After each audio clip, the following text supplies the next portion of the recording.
Let's call this meeting of the Hampton School Board to order. All rise for the Pledge of Allegiance. I pledge allegiance to the flag of the United States of America and to the republic for which it stands, one nation, under God, indivisible, with liberty and justice for all.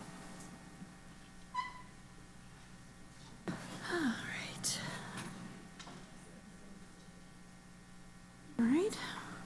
Welcome, everyone. Let's start by asking if we have anyone here for public comment on agenda items. Seeing none, we will table the rest of that time to the end of the meeting. We'll move on to school board member updates. Do we have any school board member updates? The budget committee hasn't started yet. Let's see. Legislative liaison, do you have anything you would like to say? Are you sure there are things happening? That's fine. I know, right? That's fine. Can I make an announcement? Of course. Yes. So, just to let everybody know, Just to let everybody know that the Southeastern superintendents are going to be hosting at their first meeting a legislative roundtable for all legislators. So all of our legislators in the Southeast will get an invitation to attend, and we will spend the first hour of our meeting talking about the bills that are before us and the impact they have on our districts. So I'm looking forward to being a part of that. As you know, my new role this year is I am the chair for the Southeasters, so I'm excited and I'm hoping that we can get a great turnout from our region. So we will be reaching out to all of them, so I hope they can attend. Yeah, and I'll keep you posted. We do have some PTA events coming up. Do you guys have the details on those? Okay. We don't have a lot going on with rec. They're winding down a little bit for the summer. I see Dr. Costa had something she Just wanted with to the PTA, so Tim Harrington and I met with Jen McClellan this summer to talk about hosting the November 15th state meeting. This would be new for us, but it's something that we're happy to do free of charge to the PTA in light of everything they do. But it would be their state meeting, and it would be over the weekend, and it would be open to any people that are interested in coming to their national convention. It is historically, it had been at the Red Jacket and other places, and giving the funding, I think, in their organization, they were looking for a place that might be a little more cost effective, and we were happy to offer this building at no charge. So we're hoping that they can get a good turnout. So that's going to be November 15th. Yeah. All right. Does anybody have anything else for school board member updates? All right. I think we're going to jump right to Mr. Robitaille. Come on down.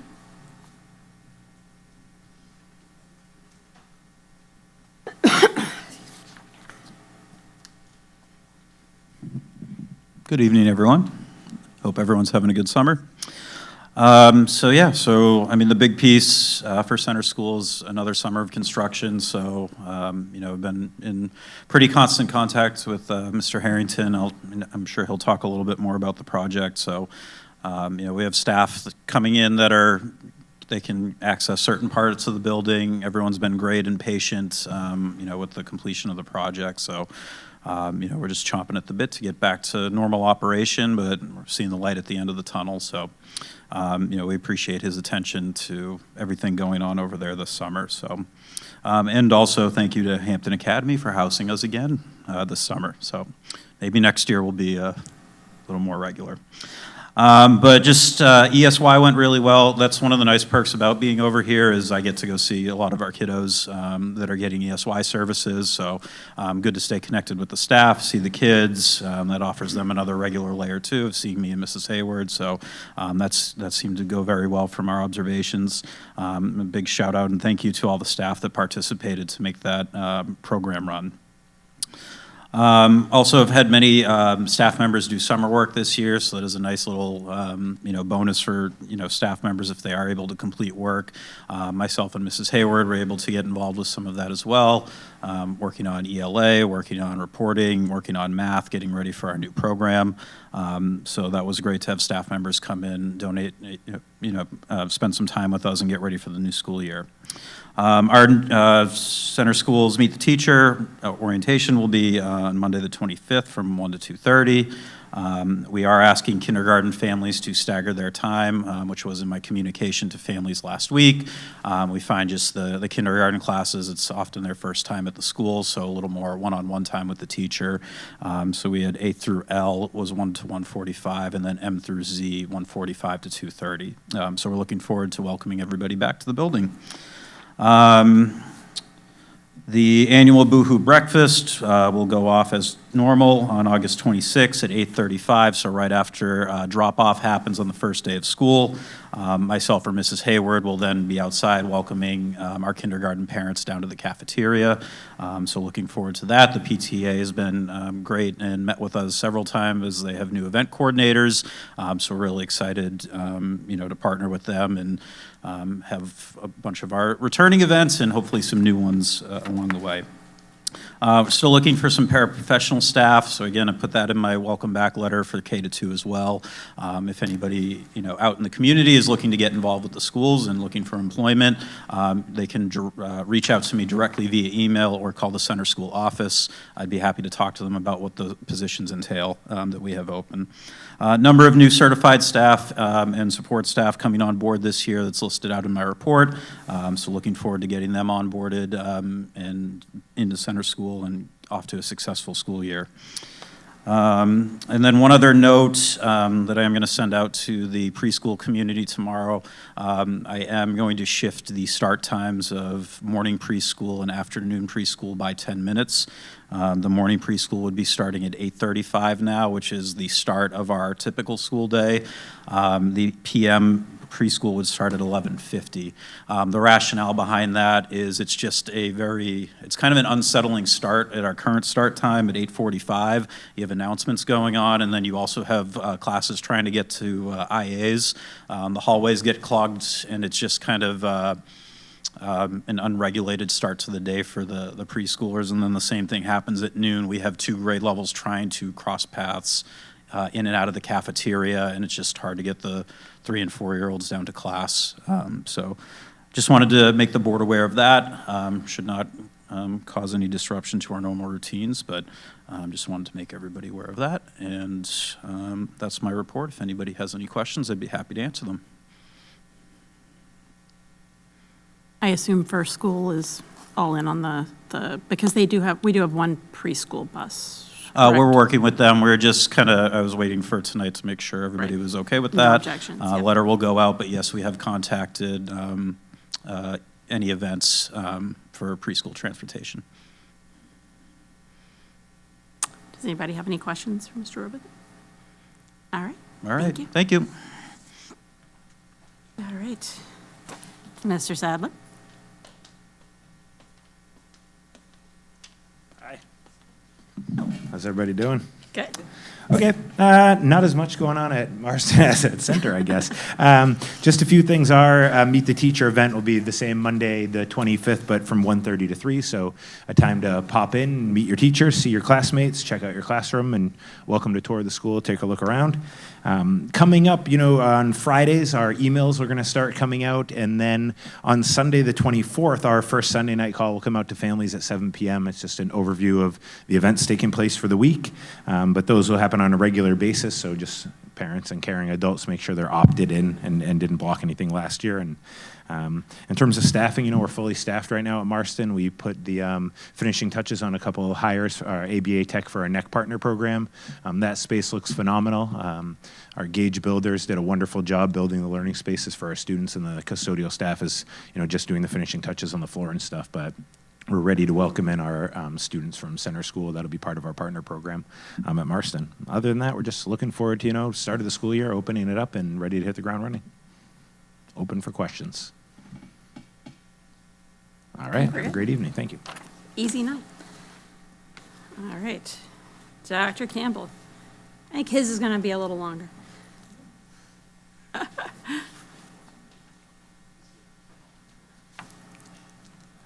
Hello, everyone. How's everyone's summer? Good. Enjoying the beautiful weather. So big changes over at Hampton Academy. We're really excited to roll out our win block. This past year, we kind of took inventory of our shark block, got a lot of feedback from our teachers and our students, and what we wanted to do was put some options for extensions for students while targeting students in a window where we can kind of start and end. Our shark block did a lot of that. But the teachers had felt that because of the lack of time, there was no real end period. And so what we were able to do is create a lot of options for students, including financial literacy, exploring geometry in the real world, science in the news, podcasting, publishing, all things that we would do, but kind of allow teachers to explore areas that they are interested in teaching and provide opportunities for extension to connect students who are looking for extension opportunities. The idea for that block, though, is to really target students and try to get their SAS and their reading, writing, and math scores up. So a team of our math specialists and our reading specialists are going to meet regularly to target students. Lay out something that we're going to target over for the 10 weeks, have pre and post assessments to make sure that they're really addressing those needs. At the end of that time, we're going to reassess what we're doing with those students. If progress is made, move to another goal. If something is not being done, tweak something, and then kind of roll and see how we can support that student in another way. So it is new, so there should be some bumps in the road. But I do think it is effective. We got a lot of buy-in from the teachers. Some of the teachers are really excited. You know, things like science of cooking is kind of a passion for our teachers. So allowing them an opportunity to share their passions with their kids is always great. We were able to solidify a substitute to fill in for Miss Reno for chorus, so we will be offering chorus, which we are very excited about. We were considering a library technical course, which is something that we do still want to institute. We just need to find a way to properly implement that within our schedule without overloading Mary Saunders with caseloads that would be too big. Our classroom in our library is an excellent size, so ideally I would like it I would like so that all of our students would have the opportunity to take that course. This way we can talk about digital literacy, you know, your footprint on the internet and those types of things. But as I'm learning with scheduling, there are ways that you can do it, and we just did not, we were unable to squeeze it in to our schedule. We're not done doing that, but we just wanted to make sure that the opportunities for our win block did roll out.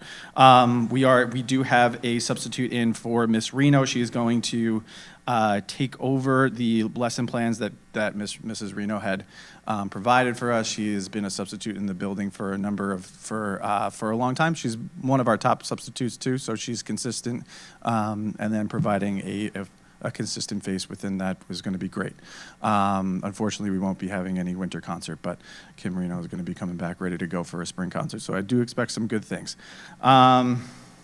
Extended school year did finish up here. We were really excited again. I think it's a great way for a lot of our students to transition into the building, but it's also a great way to centralize a lot of our special services so the students who receive physical, PT or anything like that, or OT, have the opportunity to meet them. And this way our specialists are not moving from building to building. Each year they have a theme. This year they explored locations around the world, and they culminated in an engaging activity of food sampling from around the world. So I did unfortunately miss that, but our teachers are working hard over the summer to redesign their curriculum. Our math team was in. We did hire 2 new math teachers into the building, so we're really excited about them. They do come with a lot of experience, and we were able to get the whole team together and kind of lay out a couple of lessons. We are excited to pick up the work with the program that Marston and Center School are working in. So we're going to get ahead of that trend so that we can start speaking the same language that they're speaking. And so as a K-8, we are all kind of speaking the same language and easing that transition for our students. We are already underway planning for our field trip to Washington, D.C. September 6th from 3. Sorry about that, guys. On September 6th, from 3:30 to 7, a small group will be volunteering over at the Seafood Fest. On September 8th at 6 p.m., there's going to be a mandatory meeting for parents to come in. It'll be in our auditorium, just to kind of go over all the details. So those are the two things that will be going on. And on September 8th through October 8th, the gift card collections for our calendar, which is a big thing for us, a major fundraiser, will start to be collected. Without further ado, and our Meet the Teacher will be on the same day, October 25th, 12:30 to 2. And we are just excited to get the school open and the kids in the building. I always get a little tired of hearing the echoes in the hallway, so it's around this time where it's, okay, let's get the kids in the building. Without that, do you guys have any questions? Go ahead. Okay, so let's go back to the WIN program. Yep. It says here that students not receiving targeted support will have this. Does that mean if a student has an IEP that they're not eligible to have the WIN? It depends on where their IEP or where their goals are being met. So for some students, if we really want to get students who are sitting low on the SAS scores, the opportunity to sit with our math or reading specialists to get those up. We want to make sure that their base levels are all set similar to what we would do in a Shark block, target those students who need support in reading and writing, and then get them to a level where they can then start entering into those extension classes. WIN block stands for what I need, and so if you need support in reading and writing or math, that's what we really want to target and get kids into. So if there's an opportunity for students to demonstrate growth, and we feel that we do not intervene as long as the assessment data that we do have provides that information, then yeah, we would like to get them. The goal is to get everyone into those classes as soon as possible. Moving forward with the WIN blocks, though, we do want to provide a targeted level for students who really need intervention, and then we are partnering our interventionists with our math and our ELA teachers. So going forward with those ELA blocks and the WIN blocks, we're going to take some of that targeted instruction and build them into a curriculum. And so we would be targeting a student who might be struggling with fractions and build it into geometry in the real world type of a thing. So like I said, it is brand new right now. We do want to tweak it, but that's where we go. We would like to get the goal going, but we really want to ensure that our students are getting what they need in those interventions. Now, if a student is is on an IEP, I do think that we're building in other opportunities for that. I will get that information to Dr. Costa, and she can share it with you regarding those. The long-term sub position, is that starting from the beginning of the year? Correct. And is that person on a long-term subcontract, as we've had subs in the past? She is not going to be able to fulfill the position on Thursdays. She has a prior commitment. So what we're going to do is take our long-term sub on that Thursday and put them into that class. Now, Chorus runs on an A-B schedule, so you'd only miss them one time in the 2 weeks. I guess what I'm getting at is, are we going to be able to get this? We would give that person a long-term subcontract. I have not got any information on that. This just happened today. Just happened. Okay. Today at 1 So o'clock. we So- don't They get have to maternity do leave. this whole 10-day business? Because it's a maternity leave. It starts Okay. right on, yes. All right, I just want to make sure we're not nickel and diming. And the fundraiser for Washington DC, who is that being run by? Our 8th grade team is stepping in to like we always do at the Seafood Festival. We help out one of the booths. So from 3 to 7, a small group of us will be over there. I plan on hopping over there at after school or whatever the 6th is. I think the 6th is typically a Friday, but if it's a Saturday, we'll be over there. So just helping out and getting our faces out into the community. I did reach out to some of the people who were interested in fundraising last week before I just received an email back. So we're excited to team up with them. The goal was to have a meeting before the school year, but Mrs. Dutton and myself are excited to collaborate and get things going. Because we had, I believe, talked about a parent group forming to do fundraising, correct? That's my understanding, yeah. So I did reach out. I think the point of contact was solidified. It is hard to communicate with.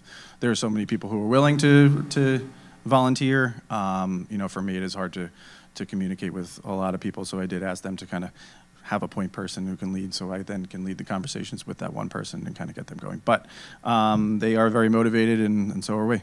Okay. Yeah. I do want to commend you on this idea of this wind block. It sounds like it's going to be pretty exciting. Awesome. Yeah, thank you very much. Yeah, Thank we're you. excited about it. I think it's just going to be a great way for us to target the students and motivate students and keep them in an area where they're moving. So we're excited. Thank you. And have we done some more thinking outside the box on the whole upstanders? I'm not even going to call it anti-bullying. Upstanders, empathy. Yeah. What we're gonna So do right about now that? we are looking into, I currently meet with a couple of different principals around the community, Greenland, Rye, and Exeter, some of the people that I meet kind of regularly. I did introduce myself over to the new principal over at Northampton. We're trying to split, we're splitting, we were hoping to bring someone in through some of the funds as a guest speaker, something that we've done in the past but haven't done in a couple of years.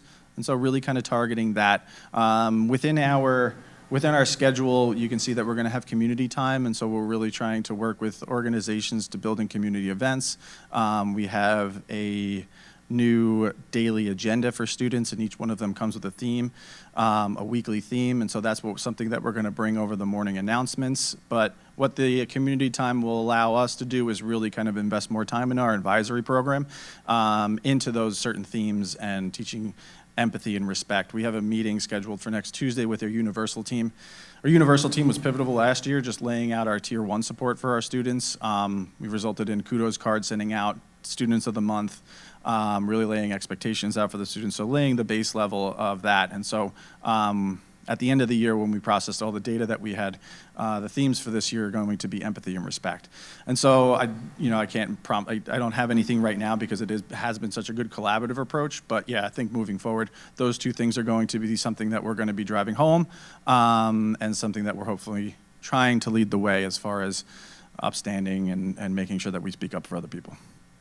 I don't know about anyone else, but I'd appreciate it each time you come or present your report, maybe just a couple of sentences on how that's evolving, how that's working out, just, you know. Of course. It would make me feel a little bit better to know that that's continuing. You got it. It's never. And I know it is, Yep. but I guess I feel better if I see something in black and white. You got it 100%. Okay, Yep. thank you. Thanks very much. Yeah. Anyone else? Oh, and Coffee and Conversation should start up pretty soon. I'll get a memo out to staff. I think the Zoom link was appreciated, so we'll keep that going, and then we'll stagger times so people who have to drop off or go to work, that type of thing. So, yeah, go ahead. Of course. You mentioned something about a gift card fundraiser. Yeah, every year they do a gift card fundraiser.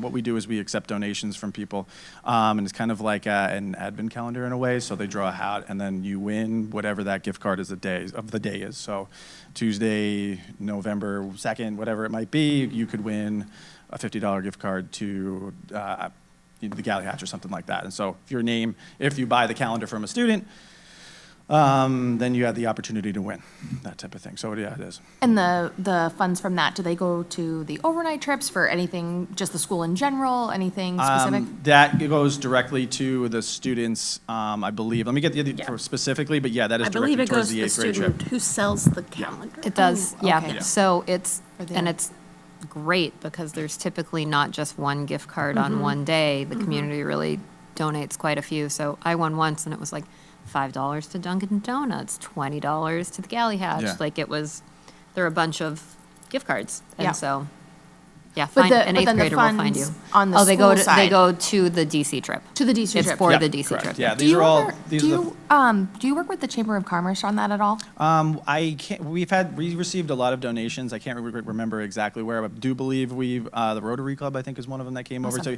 we have, I mean, the outpouring from a lot of people from the community that comes in and makes donations. I just want to make sure I get you the correct information there, and not misspeak. So Yeah, you did. Remember, we had, if you remember, John Nyan came over yes, yeah. from, Yeah. the chamber. Sorry, our first year learning a lot of new faces and new names, so I apologize if I made any mistakes there. Yeah, the community's very, I would say for the most part, the community's been very generous. So we're Yeah, we're very 100%. fortunate. And they will be, obviously, the Seafood Festival is their largest fundraiser. So I'm sure, depending on how that does, right, we'll, Yeah, we Yeah. we will be at a booth and helping out and everything. Yes. Do you need more people for your booth, or do you, 'cause I know there's usually a minimum number of volunteers you need. I will reach out. I'll reach out to Ms. Dutton and see where she is on that. And I will let you know. Yeah. Awesome. Thank you very much, everyone. Have a good day. Thank you. Dr. Jensen, please join us. Doesn't it say? It says Dr. Jensen. That's it, I have Dina. It says Dr. Dina Jensen. I'm short. Are Good you evening. As everyone before me has mentioned, the extended school year program went really well this year. It was great to have the students all in one central location. It gave our younger learners the ability to kind of get used to a different setting and to allow some of our older learners to really kind of lead in what good behavior should look like. Walking through the classrooms, it was obvious that a lot of the students were having such a good time. Even though it was warm, everybody was smiling and happy, and there was a lot of really good activities and learning going on. I also wanted to give a very special thank you to Tim Harrington and the custodians, because they were really there at the beck and call whenever anybody needed anything during ESY. So a huge thank you for that. Summer, and especially August, tends to be a time where we're starting to get PD rolling again for staff and students. I just came back from a 3-day conference from the New Hampshire Association of Special Ed Administrators. We reviewed legislation and case law updates, and also we listened to a series all about kind of the neuroscience of behavior and how to help students who've had some adverse childhood trauma experiences, and just kind of better understanding where behavior comes from. Although we're back on August 21st, we still have some great trainings for staff that day. Some of our special education teachers will be attending Goal Book training. Goal Book helps with IEP goals. It helps to write measurable IEP goals, and there's a progress monitoring component. We have been using Goal Book in the past. This is a way for people who are either new to using it or who would like to learn a little bit more about it and to really kind of dive in. We also switched our Medicaid to Schools provider this year. So we were with MSB before. We're doing Relay now. I was just at a training today, actually, with Relay. So they'll be in on the 21st for our staff. And if anybody misses that, there'll be makeup sessions. And they can also schedule individual sessions if somebody has questions or is having a hard time going between the various platforms. We're going to be doing some Number Worlds training later in August to help math interventionists utilize the program with fidelity and help monitor student growth. The fall also offers a time to really focus on family and community engagement. Megan Kolker and I will be meeting monthly just to kind of make sure that we are meeting the needs of our students who have special education needs and Title I needs over at Sacred Heart. Our Hatch meetings will be starting again in September, so I'll be able to offer updates moving forward on those. I was able to attend the June meeting, and so there's a lot of exciting things going on there. And then I'm also going to be doing some coffee and conversations. I'll be sending something out to families so that we can sign up for time. So if I have a small group, I'll be doing that throughout the month of September to just give people the opportunity to come say hi, and so that I can get to know this great community.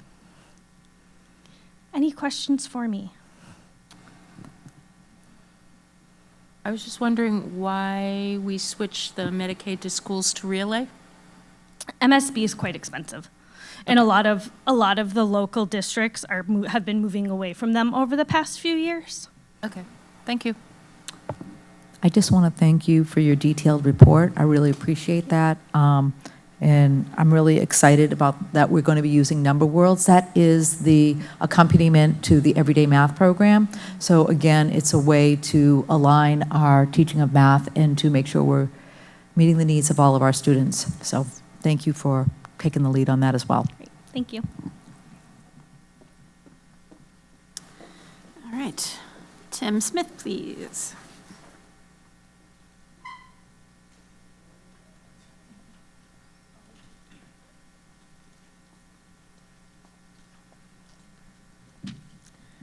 Hello, everyone. I don't really have too much to add beyond what's on my board report. Pretty much standard stuff for us.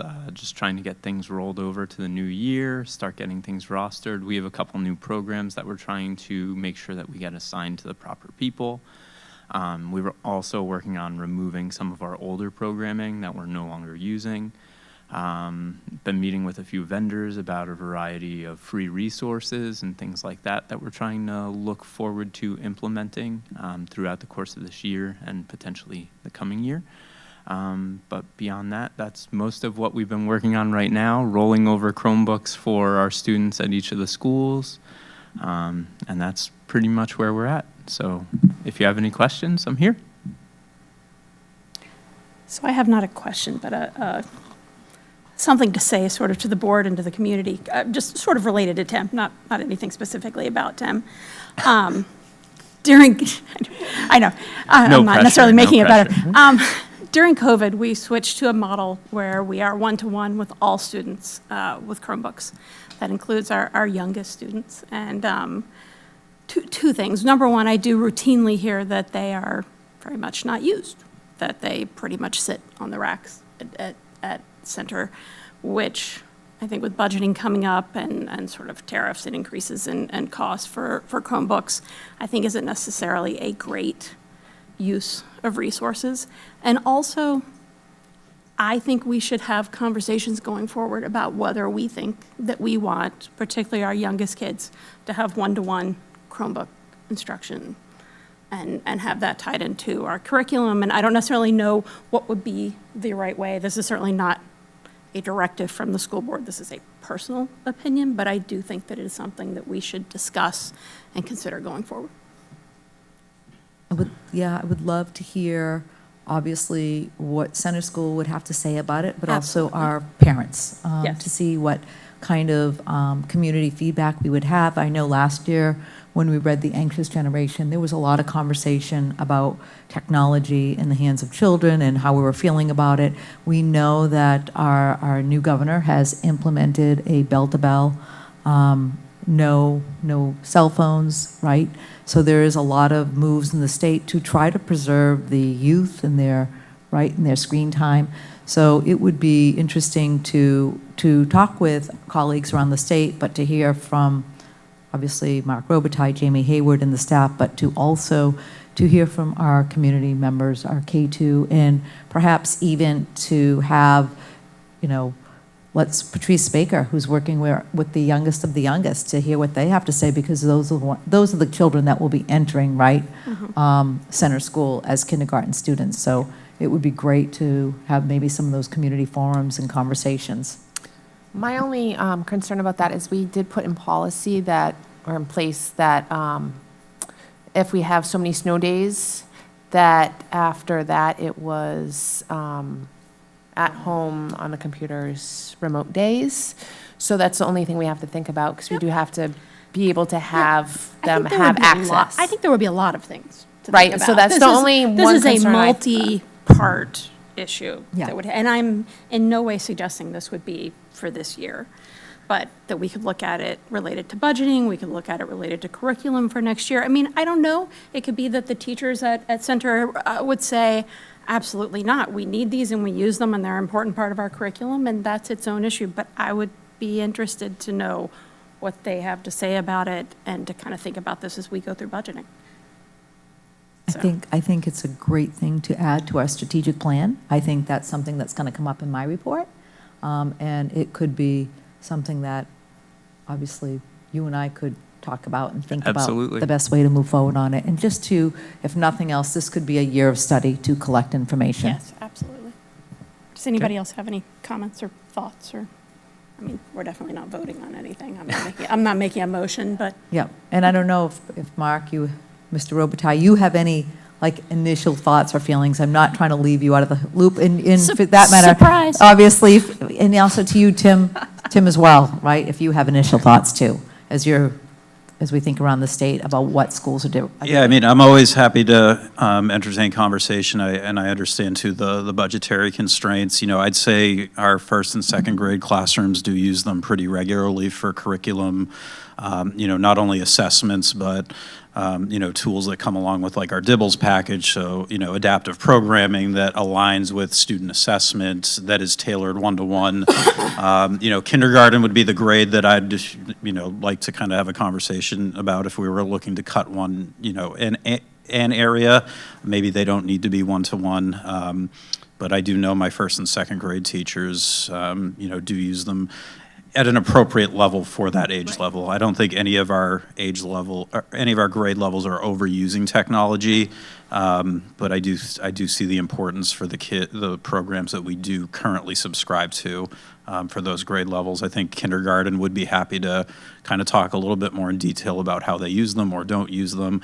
That would be one thing after being at center for a year I would definitely highlight, is that the teachers, when they have free time for the students, it's a much more play-based model. It's not, they're not using technology. So that'd probably be the grade level I'd be willing to talk about. But that's my input at this moment. But always happy to sit and chat and make the best decisions for our students. Thanks, guys.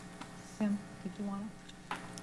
For the most part, I would say roughly the same thing. Kindergarten would be the grade that you usually would have the question about. Most of the districts that I'm aware of, they would have something more like an iPad at a kindergarten level, which you could do with or without, depending on what you're trying to actually accomplish with it. But again, it is something definitely worth talking about. So.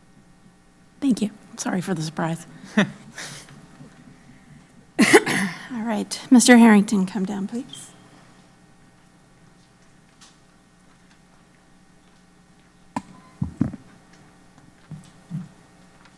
Evening, everyone. Like Tim Smith, facilities really don't have much to talk about. Sure. No, my first summer here at the Hampton School District is coming to a close, which been a little trial by fire this summertime. But we've typical school projects winding down. Most of the buildings are set except for a center. The crew has been amazing. The crew that I inherited, they've accomplished a lot in a short amount of time. It's a lot quicker than people realize how fast these summers go. They're also getting used to me and my expectations. But yeah, we've had all the buildings have been filled with contractors, getting the routine PMs done, and then the unexpected projects that we have also. Hampton Academy, we've had a lot of HVAC PMs, emergency lighting was done, gym floor, a lot of organizing of facilities areas. We've taken Randy, daytime here has been tremendous in helping with that. A lot of ERV repairs in this school. But other than that, this school is it's been the easiest one. Marston, we did quite a few things over there. We put in the front vestibule, put a carpet down. Main foyer, office hall, we did new MCT flooring like this, ripped up the old VCT, put this flooring down. Conference room was done. New carpet, painted it. All back together. The neck room build, Gauge Builders and White's Welding were awesome. That is done, except for a little bit of, like Nathan was saying, a little bit of wax on the floor, and we'll be ready to rock and roll in that room. Same thing over there, organizing a lot of maintenance areas over there. This summertime, we did a lot of the mini splits that were put in, had a lot of issues with those this summertime once the ACs kicked on. It's really the first summer that we've had those, so we had some leaks along the line, but those have been repaired. We had a pretty decent-sized leak in the library that was repaired. And we've done some roof repairs over there also. We had a third grade wing. It's been leaking for years, apparently, and that's been fixed. Same thing at Center School. Had some roof repairs. They're in progress right now over there. That will hopefully fix. There's been a leak at the boiler room area.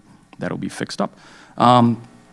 Yeah, Center School, that HVAC upgrade has been, it was a huge undertaking for, especially in the older part of the building. But we're cruising along, they're getting there, they'll get it done in time, and we'll be in. I actually got nice little news today that we'll be able to start in second grade wing, which I honestly thought would be starting this weekend, cleaning that area up, but we will be in there tomorrow morning, getting that area ready to rock and roll.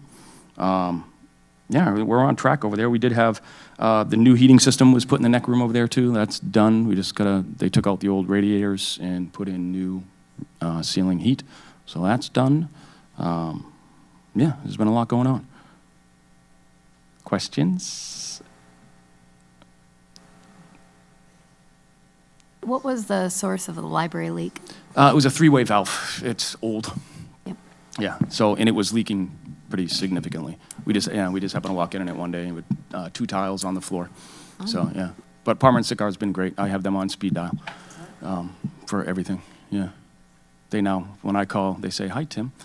Yeah. But yeah, and we had another one upstairs too in Emily Whitney's room, just a smaller 3-way valve that was leaking in her room too. It'd been leaking for a while. So we got that repaired also. So we didn't have to deal with that. Yeah. Anything else? Anybody else? All right. Good, sweet. Let us know if anything changes. I will do, thank you. All right. I do not see Mrs. Borg. Is she not available tonight? Okay. All right. Dr. Costa.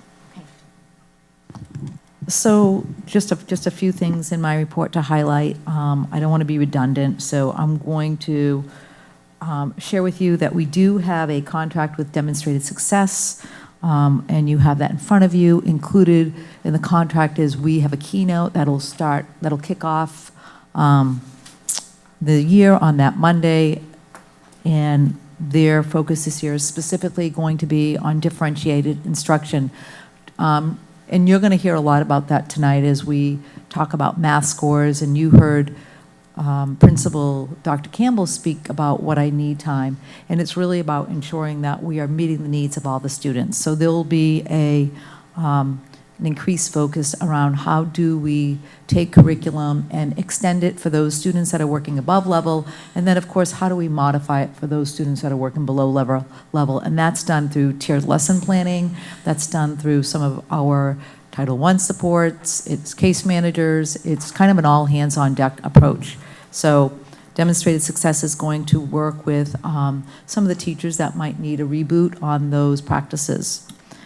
And then, of course, you can see that we have updated the staff handbook and the family handbook over the summer. In fact, our new administrative assistant at SAU90, Erin Allen, has come with some great background as a former administrative assistant in a district in Massachusetts, was able to look at our handbooks with fresh eyes, and it was really good because she was able to bring to our attention some things that we might want to add, which I've been thinking about for a while now. So we are going to do a really nice update. So those are coming out soon. Also, we talked about Meet the Teacher Open House. It's the 25th. We have legislative summaries that are coming down from the New Hampshire School Boards Association. So our policy committee will be very busy. In fact, we have a meeting coming up later this month. I also want to bring your attention to our master planning or steering committee. We call that our strategic plan. This is the time of year that we look at where are we and what do we want to do for focal areas for next year. And in fact, during our leadership retreat, we talk about this. This strategic plan comes out of the work that we did when we did our visioning process. So it was right before COVID when we did that, when there were focus groups and conversations, and out of it came those goal areas, those being communication, curriculum, and safety, physical and emotional safety. That's how we came up with our goal areas. And then, of course, coming up with those focal areas to really ensure that we're meeting the needs of the district. So looking at that and figuring out what it is we need to do. And some of the things just naturally emerge, and I'll talk about that more when we get to that in the agenda. It is a standalone agenda this evening. So, but we do have meetings scheduled for Wednesday, September 10th and the 24th at 3 o'clock in the SAU90 conference room. I know that Andrea Shepard does sit on that committee, but these are open meetings. We encourage people to attend. That includes parents, that includes teachers, that includes community members. And what we do is we talk about, what are your hopes and dreams? And as you think about the school year, what is it that you would like us to focus on? Now, obviously, we've got to be mindful of, when you have 500 things on the plate, we really can't get anything done. But we really try to focus and prioritize. So, for example, one of the big things that we're going to be doing this year is obviously implementing a new math program. That's going to be really important to us. The other thing that we need to address is our LEA determination that came out of special education last year. We need to address that. So there's some things that just naturally bubble up, and then there's other things that we can obviously consider, whether it is, looking at a communication plan, or it is having a conversation, or looking at an in-depth study at one-to-one for kindergartners. It can be what we want it to be, and it should represent what are the needs and the wishes of the community. So we love that. We love it when people show up, and we love to have your feedback. We do want to hear it. We do look at the surveys from last year in terms of what people are looking for, so we always take that into consideration as well. You see that we are going to have a district safety team, and that came out of our work last year, as we have to every year update our emergency operation plans, which comes from the state of New Hampshire. And this year, Tim Harrington and myself had to work with Caleb Batchelor from the state of New Hampshire on basically taking our joint loss plan and our safety plan and merging it. So there's some more requirements coming down from the state in order to keep us in compliance. So we're working through that, and I think we're keeping our fingers crossed, but we did submit that this summer. That was one of the projects that we've been working on as well, to try to get that in good order. But that will become part of that emergency operation plan. So with that being said, we also want to consider looking at our reunification plan. Some of the things that we don't feel we close the loop on with our safety planning. We have practiced ALICE drills. We have practiced our safety drills. We have talked about, enforced lockdown. But we really want to make sure we're leaning in on our officials, and that would be from Hampton Police and Hampton Fire, to ensure that we're in communication, to ensure that we have that partnership. So if something should happen, we have clear guidelines, clear plans, clear protocols, and everyone knows what their role is in that situation. And that's just the ongoing attention to the physical safety and the social well-being of our students and staff. So we're looking forward to doing that. And our SRO, Zach Terranzoni, is going to lead us in that work, which will be every other month. And so we'll see, and we'll keep you updated in terms of how that unfolds and what that looks like. We talked about Southeasters and what's going on with them. We're excited that we know that the YMCA has purchased Schools Out. I'm sorry, Fun. That's right, Fun. They are Schools Out. So they purchased Fun, and Reed Van Kulen, who is the interim CEO, actually invited me over to Camp Lincoln to take a look at the facility, and I think to have a conversation. They're very excited about coming to Hampton. They're very excited about continuing the tradition of providing affordable after-school daycare to Hampton families. They're also going to keep this year the Schools Out program at Marsden Schools, so they are going to run both programs this year, and then they're going to look at that moving forward. They are hoping to expand programming at the Fun Center, but that's going to take time. But we're excited that they are in the neighborhood, because that keeps, again, affordable childcare for our families that need that. Moving on in my report, just kind of letting you know, George Shea will be the keynote for Monday, August 25th at 9 o'clock. We're looking forward to having him come. I talked about safety report and joint loss. You're well aware of all the updates. The other thing I should make you aware of is the tool that we used to use for identifying any student who is at risk for social, academic, or emotional behaviors is no longer an open source product. So we had been using the SABRE tool for the last couple of years which has been promoted by the state, and I know Mrs. Henderson went along with Emily Whitney one year, and we're very convinced that this was a great tool. Our mental health team supported it. Unfortunately, it was no longer available at no cost, and it is now copyrighted. It is now an online tool. So thankfully, we were able to purchase that over the summer, so we are going to roll that out this year. It will be online. It should be fairly easy. We're hoping to implement. It'll all be scored. And so we'll be doing that. That's in there. And then I'm just looking at everything else. I think that's pretty much it. Is there any questions that you have of me? I think we're good. Yeah, it's been busy. All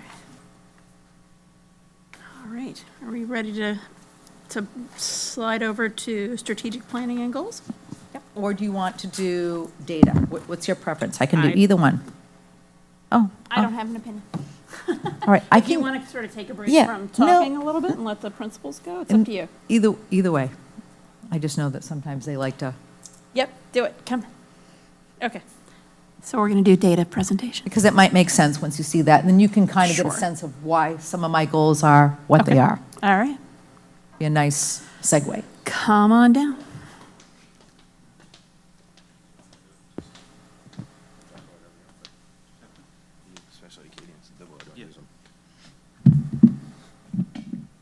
Hi, everybody. All right, so we're going to talk about the data that we collected last year from the fall into the spring, looking at STAR, DIBELS, Acadians, which we'll talk about each one of those in a minute, and then, of course, the big summative test at the end, the New Hampshire SAS. So I'm not going to read all of this, just a friendly reminder, though. Students in grades 3 through 8 take the New Hampshire SAS in reading, writing, so ELA, and math, usually in the spring. The window opens usually March or April. Marston tends to test around May, June, because it's more time for teaching before we get to the test. But that is the big cumulative test that we get at the end of every single school year. And then STAR are shorter assessments. We use them with the entire school 2 to 3 times a year. With some of our students that might need a little additional support or might be deemed at risk, they may receive that a few more times. It's a lot different than SAS, and we'll talk about that when we get to the numbers. It's a shorter multiple choice. Again, it's an ELA or math, but it's really just kind of answering questions. It does give us great data and great information, especially when we're planning for targeted supports for students. It's supposed to be a predictor of how students are going to perform on the SAS, but as you look at the data later, it doesn't always correlate, and we'll talk about that a little more, but very different in terms of the nature of the test, the type of questioning that they're asking, and the end results and what we're doing with it. And then just 2 assessments that are a little more specific to center school and our youngest learners. So we do use the DIBELS assessment for literacy, and it is a dyslexia screener as well. So as we've learned more about the science of reading, DIBELS is one of those approved tools by the LETTERS program. So we use that K to 2. Again, there are a couple minute assessments. The student sits with the teacher, an interventionist, moves through the different areas of language and early literacy skills. And then the Acadians math is new to us as of last year. I brought that over from Bedford. Again, it's kind of like DIBELS, but for math. It's short snippets. K through 1, students are working one-on-one with a teacher, and then grade 2, they begin to they're able to take that assessment as a full class. And then I believe Marston is piloting that with grade 3 this upcoming school year. So it'll be nice to have some data go to them that is linear. And then just to clarify too, so we do have STAR at center. It is a computer assessment.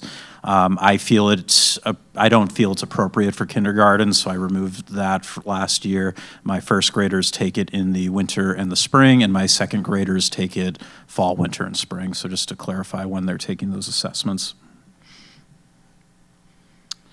So what you're looking at on the screen right now, I know it's small, but I'll try to point out some of the numbers as we go along.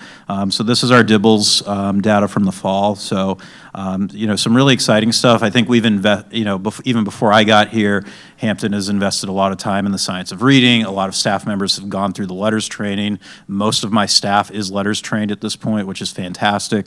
So you'll see a great shift at our at or above as a school.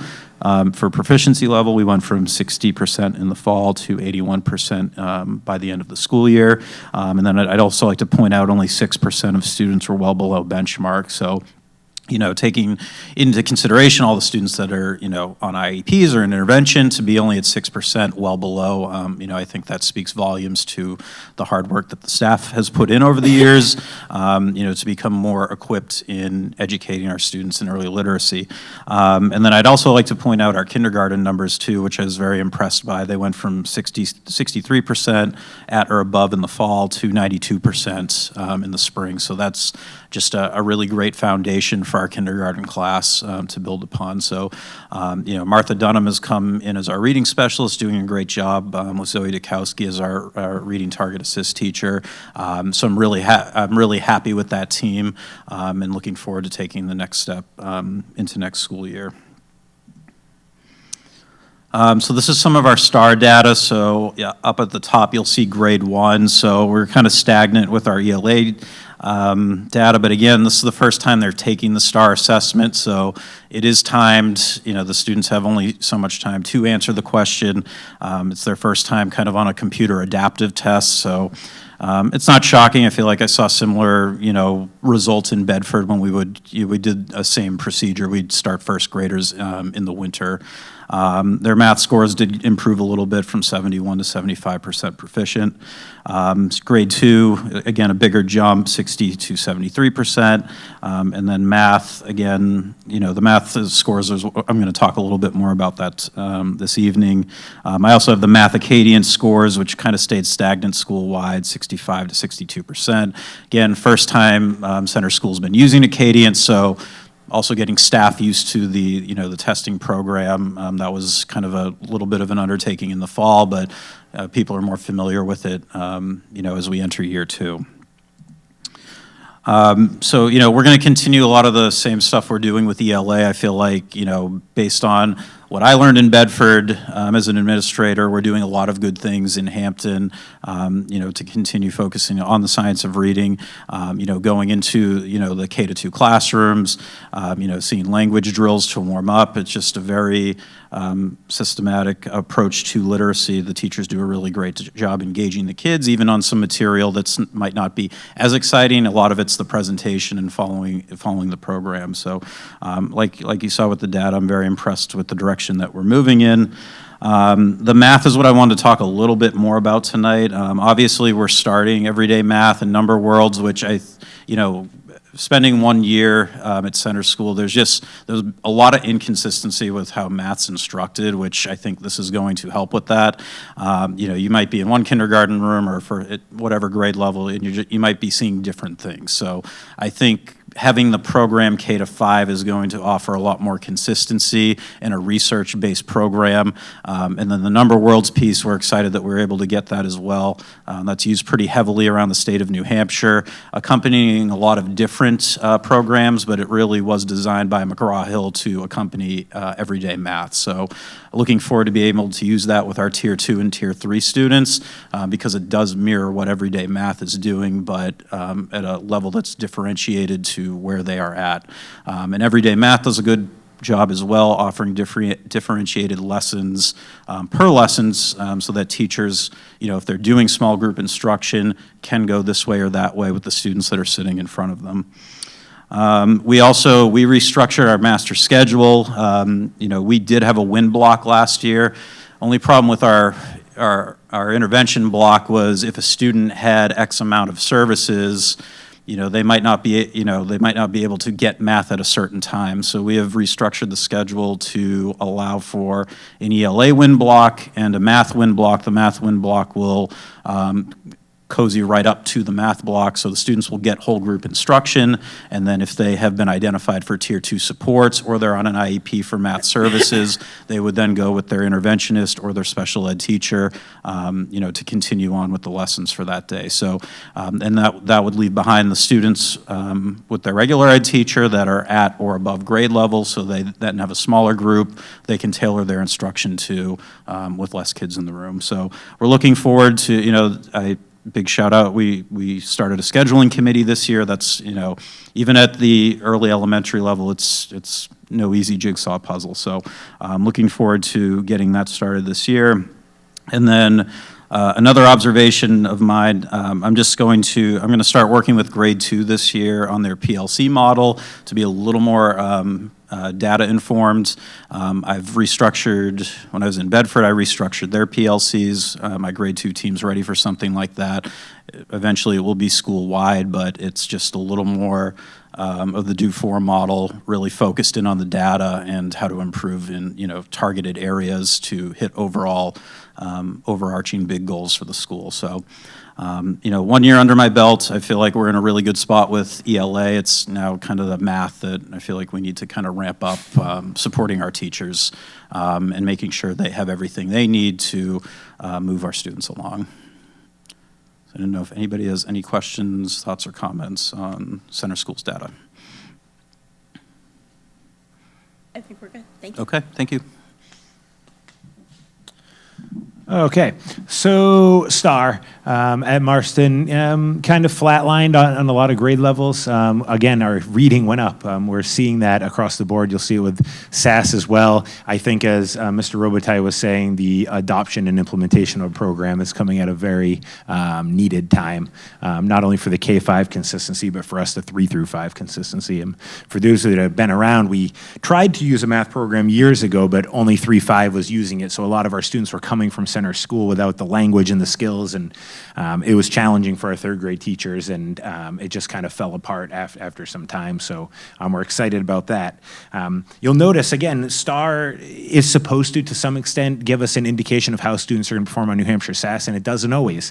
It's one thing we've been talking about at the district level, and we've sort of been asking the question, well, we get great data and we use it very well. Is it the data that we need, and is this the right assessment for us? So we have started toying with the idea of later in the year, once we get the program under our belt, starting to just explore some of the alternative assessments out there and see if they might better fit the needs of what we're trying to do and give us a little more concrete data. But again, students were growing, and that's what we like to see.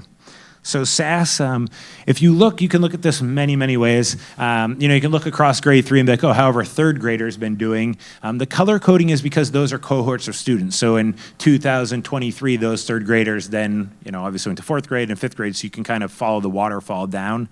In ELA, things were looking pretty solid. There's still a lot of room for improvement. I like to see scores, closer to the 80s and 90s, but students are doing well. Some great gains that we were looking at our students in 4th grade last year, at the 68% of them proficient, and all of a sudden this year 79% proficient. So trying to tap into some of the strategies 5th grade is using. We always do very well compared to the state, but the state is a very diverse place, so it's hard to kind of compare because there are very small towns up in the north country, and then you've got your Nashuas and Manchesters and Concords that also factor in there. So as a school, there's definitely some room for improvement in ELA, but we feel more solid with it. This year was the first time we implemented some of the curricular changes with our scope and sequence that we did over the last few years with demonstrated success. So we're kind of excited as well to see what next year is going to bring now that we've done the work last year. Math, not as great as we would have liked. Again, our third graders were coming in strong, which is awesome to see. Students are kind of either flatlining or going up a little bit. Our 4th graders grew a little going into 5th grade. But again, similar things that, Mark was talking about at centers, just inconsistencies with instruction and language. The teachers really know the Common Core very well. It's just, how do you differentiate in math? It's also a district focus this year is differentiated instruction. In ELA, I don't want to say it's easy. because nothing's easy in education, but it's easy to find 3 chapter books and sort of, you have your 3 leveled groups. In math, the resources aren't there, and that's what our teachers have been noticing. And so when we started talking about maybe doing something with the program, they were really excited about it because it's things in their hands. And again, it doesn't matter which class you're going to walk into, they're going to be taught the same things in each teacher's own creative way, but covering the same thing at the exact same time. And I think that consistency is really going to help us. We've noticed the state has stayed kind of flat in their overall 3 through 5 averages, but their dips are quite telling as well in 5th grade. So we're looking at, if our students are 79% of them proficient in ELA, only a 60 in math, where's the disconnect there, and what do we need to do about it? So that leads us into, what are we going to do? We got rid of, if you remember, when Mr. Shepard was here, he'd always ask, what's new? We know what you're doing, and the foundation is there, and it's concrete, and it works for us. A lot of stuff we're doing is still being done very well, but we need to look at a few other things. Staff are going to take time at the beginning of the year, just like they do most years, taking a really hard look at the individual level, looking at students in their class, and then the grade level and school level. So grade level teams do this, and then our RTI core team and our achievement team both start to take a look at this and just look for trends and gaps and where do we need to sort of bolster things. And this year, obviously, in math, we'll be following everyday math scope and sequence, but in years past, we've noticed the test might be really heavy on fractions, and it was something that was taught early in the year, and then we're assessing in May and June. So how do we adjust our scope and sequence? So it's always a great exercise that we do as staff, and we get a lot of benefit from it. The ELA curriculum implementation, now that we kind of spent last year getting all the nuts and bolts out with that, we're ready to fully do that and have our curriculum in place in terms of our updated scope and sequence based on the data that we've been collecting, but also what is the Common Core telling us to do. Our math program and adoption, we're excited about this. It's going to be a huge undertaking. I'll be totally honest with you. I mean, rolling out a program and doing it well and being consistent and doing it with fidelity is a lot, but people are excited about it. I think the way we did it this year and sort of getting teacher buy-in, and the teachers really led this. This was the program they chose. There was a couple administrators on it, but at the end of it, it was 15 people who all came to a consensus and voted on everyday math and thought this was the best thing for Hampton students. So we'll have some training that will take place at the very beginning of the year, and then some ongoing professional development throughout the year. We've also structured, normally we do a staff read, and we decided to change it up just a little bit for 1 year, and instead our monthly coffee chats are going to be focused on differentiated instruction and math, specifically everyday math. How is it going at each grade level, and just sharing strategies with one another and having some more targeted conversations around our math scores and math instruction in general. The ongoing assessment and collaborative reflection, that's just utilizing unit and trimester assessments. Now we have pretty solid unit assessments in math. We'll be using everyday maths, again, using teachers' knowledge of the Common Core to kind of find holes, not only in the curriculum, but in the assessments as well, and where we might need to pick up a little bit or boost that a little. The use of New Hampshire modular assessment. So there are times when our teachers use these as more than just practice tests. In fact, a couple of years ago, 4th grade, this was one of their unit tests. They put kids on the New Hampshire SAS practice test. When you use the modulars, you get incredible data from it that it does for you. It just spits it all out, and then you can really use it to target things. We're going to be sending some information home to caring adults this year, because we sent information last year on how to log in and get your students' scores, but you can go in as a caring adult at home or work with your child and look at the practice test. So it helps, I think, for the people at home to have an understanding of what does the assessment actually look like. There's a lot of misconceptions. It's a lot different than the CATs or the GATES or the things we took or used to administer when we were younger. So I think it'll just give caring adults at home that lens into what their students are actually going to see, so they can help support that on their level. And then always a huge focus for Marston, and I think, again, at the district level with the formation of our MTSS-B district-wide team that we're going to have, is making sure that we're balancing social-emotional learning and academic priorities. If kids aren't ready and available to learn, it doesn't matter how dynamic you are as an instructor. You're not going to reach them. So making sure basic needs are met, making sure that students are in a good state of mind. That's the work we do with Oveus and Responsive Classroom and the zones of regulation, is just making sure we're creating a safe, warm, and caring environment, because when students feel that, then they're available to learn. So it's always a big thing for us. Now that we are starting the district MTSSB team, we've altered our achievement team. So 1 month we'd focus on the A academic academics and B, the behavior. When our RTI core team meets, we put up 2 giant boards, and one is all of our social emotional, the SABRES data that we collect, and one is all of our academic. And we're looking for students who maybe have one or the other, but if they have both, what are we doing to meet both of those needs? Do they need some support from our school counselor or our occupational therapist or our school psychologist to make them more readily available for learning? So a lot of good work to come. I'm excited for it. I think the staff's ready to roll up their sleeves and really, really dig into math this year, though, overall. Questions? Do you have specific targets in mind that would mean success for the numbers to go up? Like, what do you mean by that? Like if you have third graders who are at a 74% proficiency, say. In my dream world, 100% of students would be proficient, but that's a dream. We used to see scores, I feel like, closer to the mid to high 80s. You want more than 3/4 at least. When I see 70s, I don't want to say it's discouraging, but I know we have really high quality instructors, and I know we have really bright kids in Hampton. So for me, I would want to move numbers in ELA up into the 80s, and then if we're talking about next year, moving some of our math scores into the 70s. But teachers will sit down and look at this, and we'll set reasonable, smart goals for what's actually achievable. Are you asking about patterns and trends? No, I know it's kind of a nebulous target when you're implementing a new program, but I guess I'm wondering at what point will we say everyday math has achieved what we intended it to? Are our goals exclusively tied to these metrics, or are we looking at it more holistically, like based on the data points that we're getting, not only from our structured assessments? Because these are the assessments we report to the board about. We use a number of assessments within the building. So is this all we look at? No. When we look at every child, we look at 3 to 4 data points anyways, and some of their big things are basic things like facts and basic numeracy scores and things like that. But we look at also how are they doing on their unit assessments, and then even diving back for a teacher, how are they doing on their day-to-day work? We have kids who perform very well day-to-day, and then they take an assessment and don't do so well. So these numbers are important to us because this is what the state looks at. But they're not the be-all, end-all. The thing about SAS is it's helpful and it informs what we're doing, but it's one test we take one time a year. STAR is a little more telling because at least we can see it 3 or more times a year, and you can look at growth and trend lines and things like that.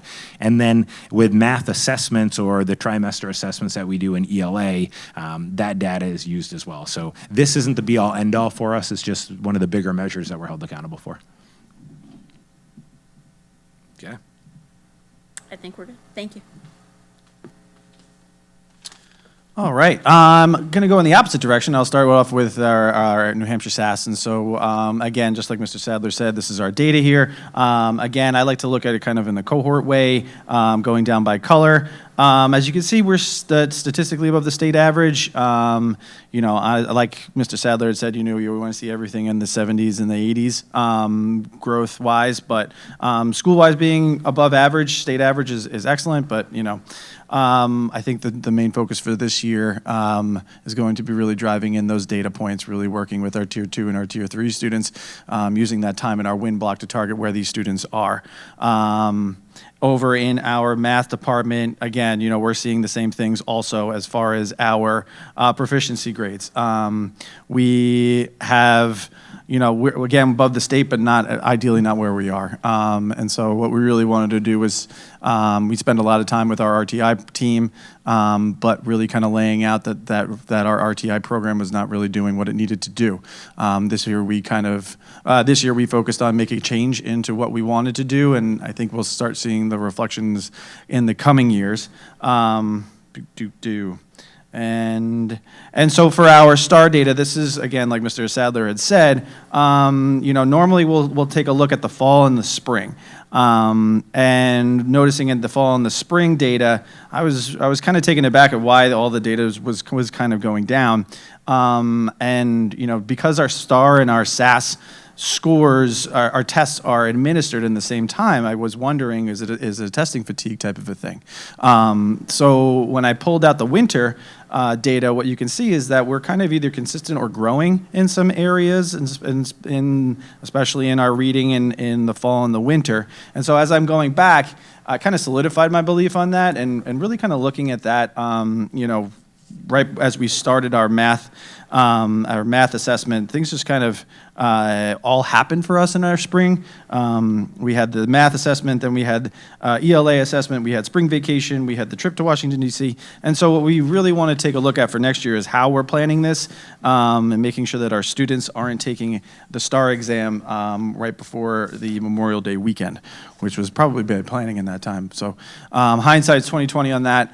But again, for us, walking into the school year, what we really wanted to do is take a base level of what our RTI program was doing. Our Shark Block was effective at targeting students, but they were using data that we weren't all looking at as an idea. Again, in our meetings, we were talking about students not getting engaged and not having a timeline of finality, and so students weren't able to move over to the next data point or move over to the next thing and having a point where they're ending and then starting something new. So we really are we're really excited about our win block, dedicating time for our students to receive targeted instruction. We're going to be working with our interventionists to identify these students, identify where these people are, where our students are, and using data to drive how we're assessing these students and how we're supporting these students. We're also looking again, and that's as far as with our win block and our data, we're also tiering the support that we have, where our tier 2 interventions will be provided by our ELA and math teachers, and the students who need tier 3 support will be receiving interventions from our math and reading intervention. What's new for next year is that I will be meeting personally with a data team, which would be our interventionists. Our math interventionists and our reading interventionists pull a lot of data and look at really breaking down the SAS and the STAR data for where we can really pinpoint and target instruction for the student to help support them. What we've done is we've able to free up time for them to have a common prep time, which will allow them to meet with every grade level to not only just get data about what they're getting from the day-to-day, but the teacher feedback as well. Mr. Sadler had said that we look at many different data points, and one of the biggest things that we can get is from our teachers. What information are they going? What are you seeing if a student is starting to downtrend? We won't be able to see that from a test score that we're giving every 3 points of the year. So really being able to step in on those things. And like I said, there are students who do really well but do poor on tests, and so what we might be seeing on a test score might not be actually what is reflective on that. And so rather than pulling that student and providing the support that student doesn't need, maybe we can flip it and work on some type of either executive functioning or is it a test-taking strategy type of thing. We are also going to be working on using the SAS modulars, which has been super effective, I think, because it allows students the opportunity to tap in, see what the tests look like, and then so that'll reduce some of the anxiety for some of the students that do have testing anxiety on those. We worked with IXL last year. IXL was a personalized program for students to jump in. They would take a series of exams and then they would create a zone that they would be working on. So if you and I take the same exam and we're doing reading, my skills would be centered toward, if I had a weakness in decoding and someone had a weakness in fluency, we would be working at the same time, but those two things would be targeted directly. What I am doing on my screen is going to be doing very different than yours. And so what that allows us to do is a little more practice for our students to target in where their weaknesses are and help building those up. Like I said, we're really excited about our new math teachers coming in. Our math team has already been in for several hours. We're going to be working to make sure that our program is aligned with everyday math. I did mention that earlier, just so that we know what's coming our way and how best to streamline the whole process, and really examining those test days, making sure that we prioritize the SAS and the STAR data, and making sure that our students aren't receiving any testing fatigue, especially as we get closer to Memorial Day weekend. Kids going to get a little bit more antsy, so prioritizing those things, giving our teachers more time to prepare for the SAS test, and making sure that the STAR is at a distant, is far enough away so that they're not constantly in front of a screen taking exams. So, we're really just, looking at the calendar. I was printed out my calendar and was like, "Whoa, this is a lot going on here for the last couple of days of school." So, with that, do you guys have any questions? Yeah, sure. But the hard part with middle school, again, is that you need to get that emotional investment from your students. Yeah. And that's so hard. And We've already you- brainstormed active you- ways you've to, had- You've had a couple of years when it's just been very difficult to do that. And it's going to reflect in your scores, and it's no fault of your own or no fault of your teachers, but unfortunately, and it's not just this school, it's middle schools across the state, so. Well, look at the scores. I think Right. exactly, to your point, you're And to absolutely be right. honest with you, we didn't do so badly compared to many, many middle schools across the state. So, but yeah, the emotional investment by students is probably one of the things that I think teachers and staff might need to, I Yeah. don't know, somehow work on. Yeah, I think, And that really- IXL, that's got to be monitored. I mean, these kids know how to manipulate the system, Yeah. and they're too smart. Yeah. I mean, taught they, them they too do well. red flag, you know, the program does recognize that if a student is clicking different things. And so we do get the red flags. The staff did, they initiated goal setting and, you know, awards for kids who exceeded where they needed to go, or they completely went the extra mile on the IXL. Again, it's not the only data point, but it's something that, if, hey, what can I be doing for my kid? You know, this is an opportunity to really target it on where they're doing, you know, on areas and where they need. And it does provide us another data point too And I to guess target. the only reason I'm saying is that so people in the public will know that you've got a bigger burden perhaps than the other schools, because by the nature of the students, they're just a lot more difficult to get an accurate assessment from because of the nature of the students. So, good luck. Thank you can very do it. much. I think that's it for us All right. on data. Thank you Thank to you. everybody. We appreciate it. Thank you. So with that being said, I'm going to give you a copy of the draft that we put together, and you just have to recognize that this is very much in draft form. But I think, you know, often I think, you have it? This one? Yes, you have it? All right, I'm going to give you it. Yep. It is in draft form. And obviously we can share this. So when we meet, get to the microphone. When we meet at the leadership retreat, one of the things that we do is we look at last year's, absolutely. There you go. That's okay. We look at last year's goals and we say, where are we? What did we do? Where do we need to move? What's next? And obviously, I think the question that was asked, and it was raised, and Nathan, you brought it up, the question of what's new, what's different.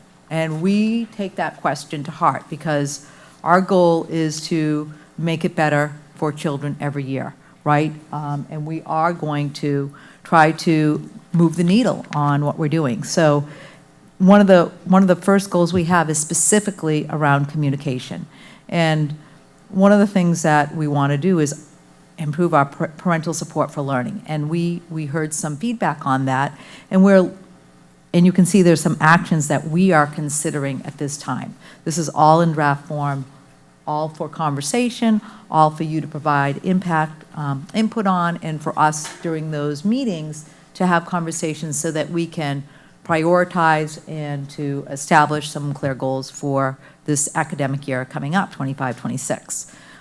You can see that some people have already started to chime in on the leadership team. That's why you'll notice some multicolors in this, right? So we're looking at expanding partnerships. You know, one of the things we have is Seacoast Youth Services in Exeter has a brand-new building. Janine Richards is over there, Vic Maloney is over there. It is a great team. They could be a great asset that we might be able to tap into for even consulting. It could be for conversation, but we are going to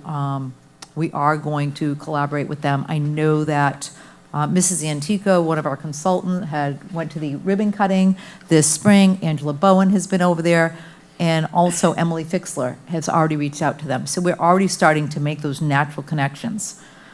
We want to eventually collect some data on the Cook Center. how is this benefiting families? Is this benefiting families? We want to get some data on that. We just started using it last November, December. Is this being helpful to parents? Is this not be? Obviously, we will have to continue address changes in the laws. Those are coming down, right? We know that there's going to be changes in how we do our annual meetings. We know that the EFAs are real things. We could be looking at open enrollment. All of those things will impact how we're doing business. So that's on our minds, as you can imagine. And then, of course, we talked about communication, and maybe this is an area that we as a policy committee could take a look. I've started to pull some resources in terms of what other districts have done. I haven't found something that I think is going to be great, and it's interesting, some districts did not adopt policy EG. So it's very interesting to see that, SAU91 is not one of their policies. It is a recommended policy. It is not a required policy. I think the issue with policy EG is it has many tentacles, and although we have, and I have a copy of it, although that we have all of these 6 pieces, and if you turn on the back, there's actually 9. I think we should say for the public that policy EG specifically is around creation of communication plans. Yeah, which is something thank you, Wendy. We've been discussing. Yeah, it's a creation of communication Yeah, I know. plans. So they know. And you can see it's a fairly new policy, 2024, and what it really wants you to do is to have them all in a place, I would guess, or have them all accessible. Some of the stuff, we can't for many reasons, like even our crisis communication plan. So we can share some of it, we can't share all of it. Obviously, school cancellations, well, those we share, that. But some of the stuff, we just have to be mindful in terms of what that might look like. But I do have some things that I can share with you. Most districts have not adopted this to a level, but if this is something we want to dive into, I'm happy to do it, which is why I kind of put it on there. Again, it's draft, mark it up, cross it out, add to it, whatever you like to do. But communication is really important to all of us. And then, of course, the physical and the emotional safety of our students and staff. This is hugely important to us, right? We want to create and maintain a clean and healthy, physically and social emotionally safe learning environment. And we talked a little bit about the district safety team. I talked about that and having that led by SRO, Zach Terranzoni, along with the other SROs, but really looking at, you can see, plans for unification, enhancing our drills, common language, and of course we had to merge our joint loss and safety plan for our EOP state guidelines. So we already are getting a jump on that this summer. One of the things that the administrators talked about was the MTSS specifically related to behaviors. And what MTSS stands for is multi-tiered systems of support for behavior issues. So what do you do when the behavior is not what we want, right? How is it that we can put some systems in place, some plans in place, keeping in mind that Center School, Marsden, and Hampton Academy have very different students developmentally, right? So what Center does and what Hampton Academy does is going to be appropriate for the students that go there. And Marsden is somewhere in between. So you can take a look at that. And we are already started conversations with the state, as that's one of the areas that they can assist us on. We've already started those conversations with the state, and we continued those conversations at the retreat. And then, of course, I mentioned that Sabres is no longer available as open source, so we are moving to the online web-based platform. So there's that we'll be obviously doing. And then room for adding something else that we want to add. Obviously, this is up for feedback, this is up for conversation. But then the third goal has to do with curriculum and professional practice. And this is the one that really has to do with how we collaborate and facilitate alignment in the curricula of professional practice, with an emphasis on access to all curriculum areas for our K-8 students. And the principals alluded to this, that multi-tiered systems of support, and A is for the academics. How do we, as a district, look at district data? How do we, as a district, establish goals? One of the things that you heard them allude to is STAR, the tool that is giving us the best data. Is there a better tool that's out there? That was a conversation we've been having, as he said that the STAR does not necessarily, may not be the best indicator for New Hampshire SAS performance. So we're talking about that. And then, of course, we have a new math program that we are going to be implementing, K-5, that was talked about tonight. We talked about the need to differentiate instruction. Our students are all over the place, right? We have students who work significantly above level, and we have students that work significantly below level, and our job is to meet the needs of all those students, right? And you can see that there already are some plans for how we're going to do that, beginning with our keynote on the first day of school and the school opening on that Monday. And then, of course, we talked about this in the spring, the LEA determination, and that we need to participate as a district that has been identified as a state, as a district that needs some improvement. So we are going to be looking at that, and you can see that Dina Jensen, our new Pupil Services Director, has taken some lead on that. We began this work last spring under the direction of Dr. Lois De Silva Napton. We actually met with case managers, and I think we have a good plan to move forward. During our leadership retreat, the leadership team did meet with the state, and they basically said that, you know, we're in a good place to move forward. We have great performance for most of our students. We just have to tidy up some of these other loose ends, and you can see that we have a detail in terms of what we want to do, identifying the root cause analysis of that work and why did we fall, and then what can we do to ensure that we are, you know, addressing the issues that were cited in the report. So that's a huge thing. And then the other thing that we were talking about as a leadership team is looking at our teacher effectiveness plan, which is the plan we use to supervise and evaluate our professional staff. And we are talking about many districts have gone away from an extended evaluation or observation where they go in and they observe a teacher for a 45, 50-minute period. And rather than doing that 45, 50-minute period, many districts are doing what we call more walkthroughs. We have both. We have walkthroughs, and then we do formal observations of 45, 50 minutes for anyone who is under 5 years, who is not on continuing contract status, and anyone who is up for certification. What research shows is that teachers do better when they get more timely feedback, as opposed to having, you know, an extended observation. So we are talking about if this is not meaningful, because when you do an extended observation, you do a pre-conference, you do the observation, and you do a post-conference, and then you write it up, and you're talking a minimum of 4 hours of time, right, to give teachers feedback, when in fact they're finding that more shorter walkthroughs, like 10 minutes, are actually more effective because you can do more of them and you can give teachers more authentic feedback on their work. So that's something we're talking about as a district and a leadership team.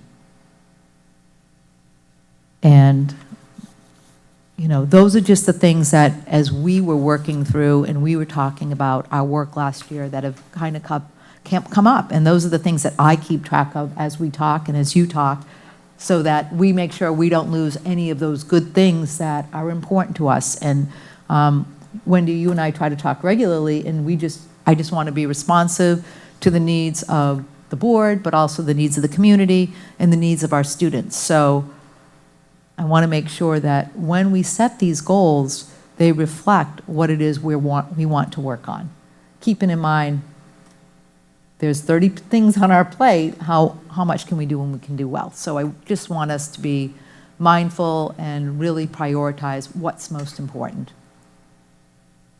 But this is kind of where it's shaping up, where we're going to look for feedback, what is it that how do we want to spend our time? And that's how I will report out to you, right? So my communication, my curriculum, my physical and emotional safety, that's what I report back to you on a monthly basis in my report. So what's Lois doing, how, is she doing her job, what's she doing this month? And just trying to be doing my due diligence to serve all of you in this community. So I always welcome your feedback, your input, so that we can do what's most important. We're just going to give a reminder to the public that the meetings to go over these goals, to discuss them, to look at where we're going for this year are September 10th and 24th at 3 p.m. in the SAU90 conference room. Yep. So if you are interested in being a part of that team, I would say reach out to Lois, and that they would be, and that includes board members. If anybody else wants to go, we are all more than welcome. But also, if there's anybody else out in the community that wants to go, we would love to see you. And if anyone's watching tonight or watches this, on cable, because I know this will repeat, if there's something that you're thinking about that you're wishing that we were paying attention to, please email, please call. We try to be as accessible as we can. We try to be responsive. I do answer my phone. I do return emails, and I will get back to you. So I'm here at your service. Thank you. All right. Does anybody have any questions specifically for Dr. Costa related to that? All right. I think we are ready for Dr. Curtis. Mrs. Curtis. All right, that means everybody can leave. Do you want to do we have somebody for public comment? Yeah, no, it's, go ahead. I was kind of figuring out the right time to have you come up. No. So if you guys can hold on a minute. Yep. Hi, I'm Kara. I have 3 kids in the school system, 2 in the academy this year and 1 at Marston. I noticed one thing last year that was a huge thing for me to notice is that all of the funding that needed to be done for all of these overnight field trips, which are so important. My family has started a online custom t-shirt embroidery business store, and we would love to partner with administrators here, all of you guys, in creating some type of fundraiser specifically to the overnight trips, as well as any clubs or each individual school. It's super easy. We would just create an online store for you. There's no inventory or anything.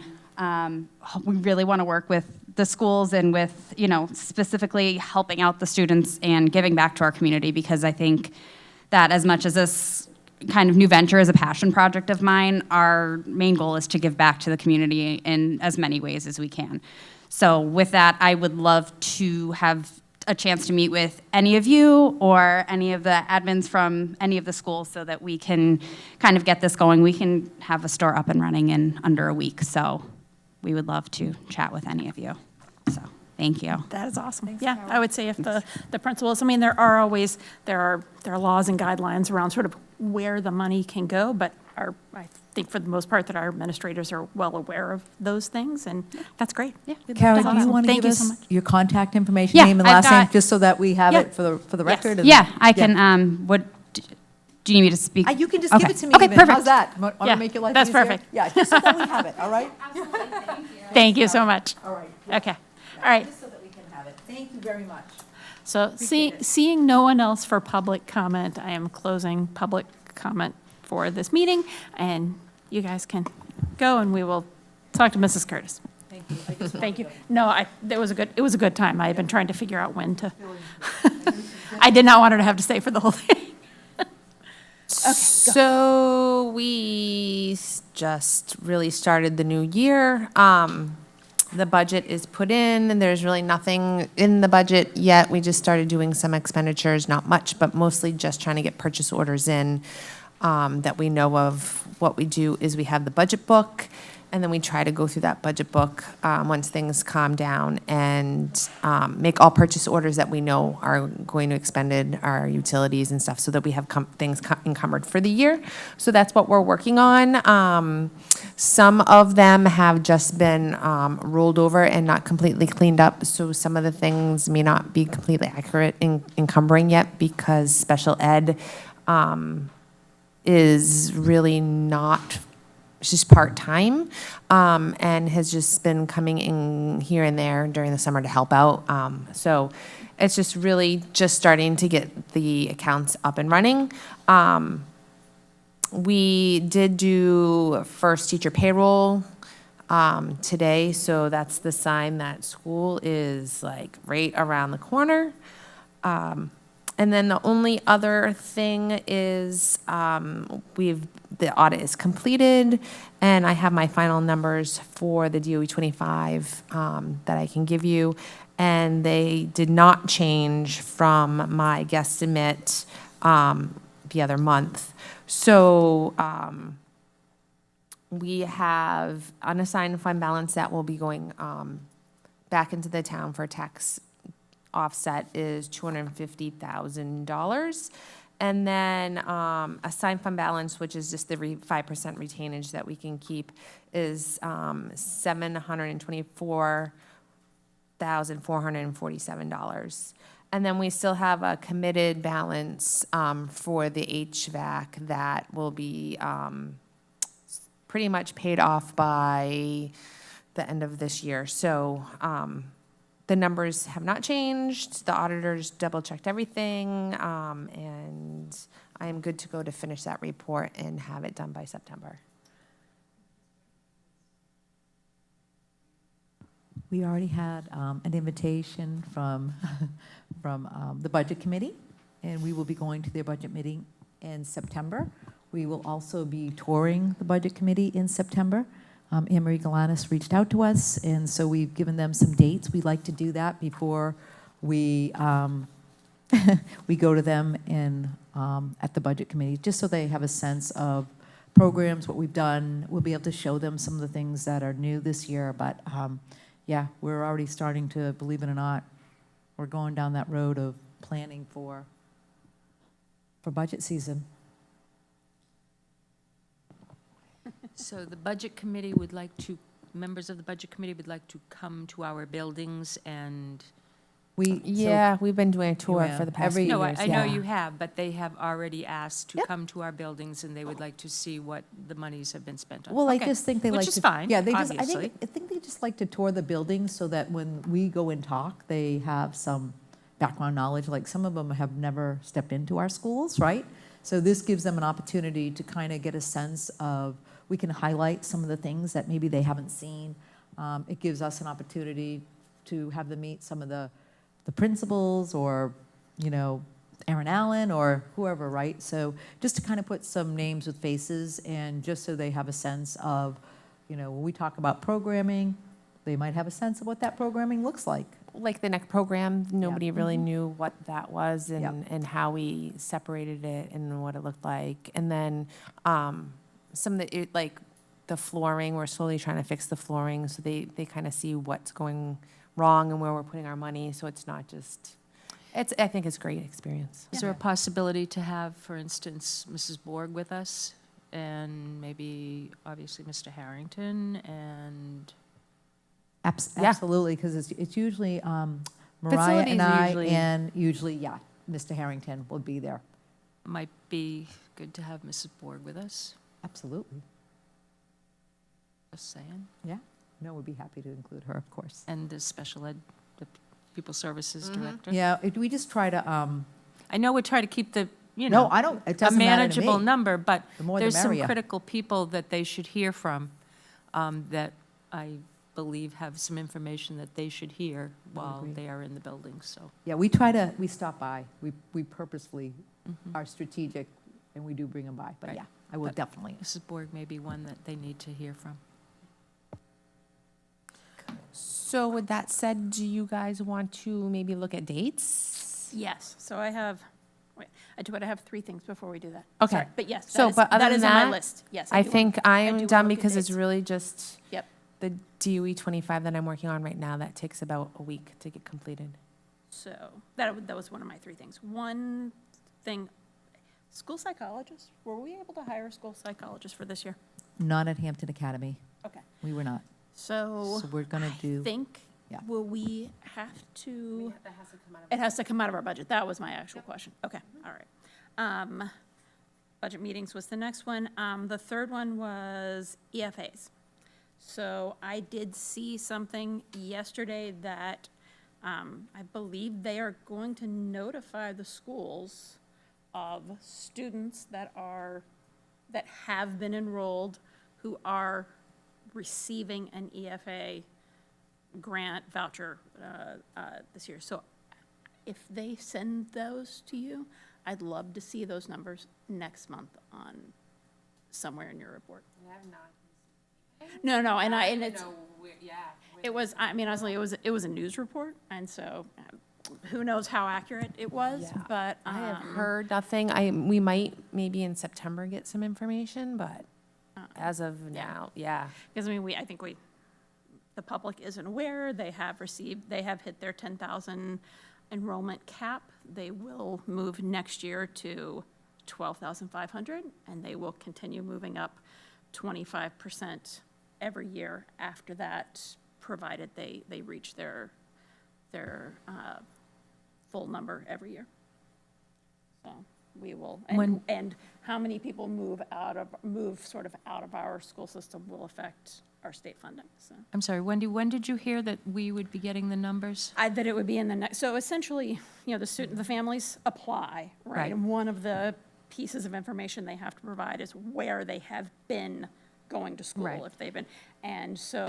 And it's been completed. Everyone is enrolled, they are Right. completely at their So that's- 10,000 cap, excuse me.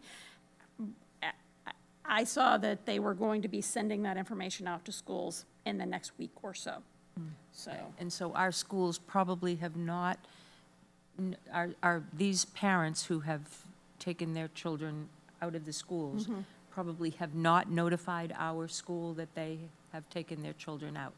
I think they do. So the parents don't know yet if Yeah, whether they won't know they if they got know whether they met the criteria and whether they were in that initial group of 10,000.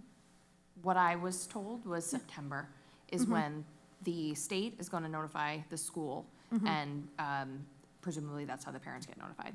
So I don't think the parents would know yet. All they would know is that they met the criteria. And I think that people like that have already met that criteria prior were on the top of the list. Correct, yes. So- Yep, So, It went previously received. Yep. Siblings. yep, Any student with needing any sort of accommodation, so not Yep. just an IEP. yep. And then it was income. Right. So that was the order of priority. so potentially there are students that are starting in our school, and then they would be notified that they are eligible to move to another school. No, I think they have to be enrolled to be either homeschooled or going somewhere else this year. They can't take it starting at public and take it. You have Already- to go ahead. I believe. I mean, Correct. they have Okay. because part That of makes the sense. I saw So the VLAX application. and Part of that the kind of stuff, application is you have to say where you're going. Yep. So it can't be the academy. It would have to be some other school or homeschool. Right. Okay. Yeah. Correct. You're correct. Yep. So anyway, my question was just, if they let you know, let us know. Yes, I will let you know when I get information. And your other question about Scheduling. the Oh, budget. sorry. Yes. I wanted to clarify that. Yes, we'd have to take it out of default. We can put it in proposed. Right. But however, we are paying for a Outside consultant. outside consultant. consultant, That right. outside consultant can go in the budget. Right, yes. And It's not just that proposed. We just have to. Essentially, are Right, gonna lose figure the that out. position. Yep, basically. 100%, yeah. Yep. We'll have to ask for that position back. Yep. So, okay, my third one was just meetings, scheduling. Okay, yep, perfect. So we have budget meetings coming up, which for the public is when the school board sits down with the administration and goes through the requested budget from our leadership team. And we do go through that line by line. We look at every single thing that they have requested, and we talk through everything. And so that happens as part of a series of meetings that happen typically over the course of October and into November, because we do have deadlines for when we have to have everything done to present it to selectmen, budget committee, et cetera. So we, as a group, need to pick some times when we are all available to meet. And it's complicated, and it's a lot of time, and it's, so. Yeah, if there's what we did last year is if there's a night that works for everybody, right? We just schedule them like back every week just so that we get it done. And then we have a few extras just in case we need it. If we finish early, great. So I think. I mean, one of the key things I think we always have to start with is your schedule, ma'am.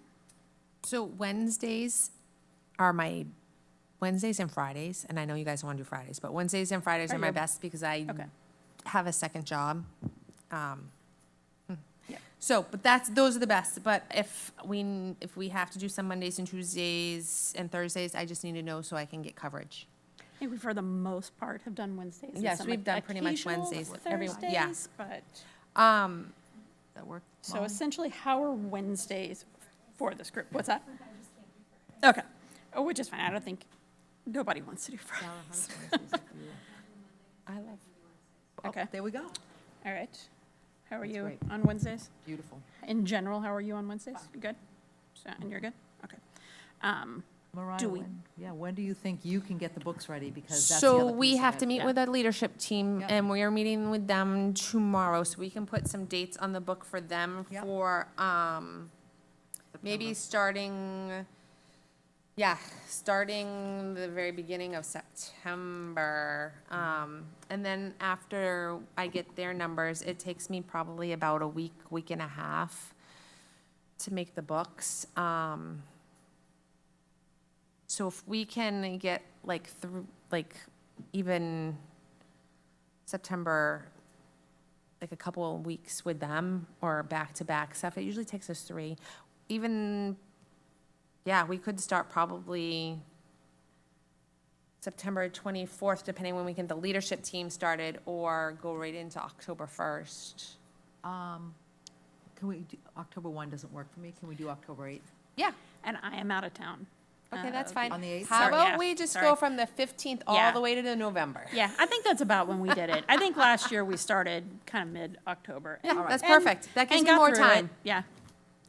So, We did 6 to 8 p.m. Is that good for people? And if it's like 8:15, right, depending on where we are? yep. is that- But is that we try to be pretty good about getting out October, at 8. we look at 15th. October 15th. Start.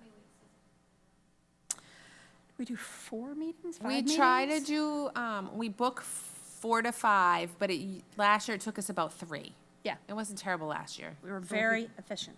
We were very efficient. The 15th, the 22nd, the 29th, and maybe the 5th.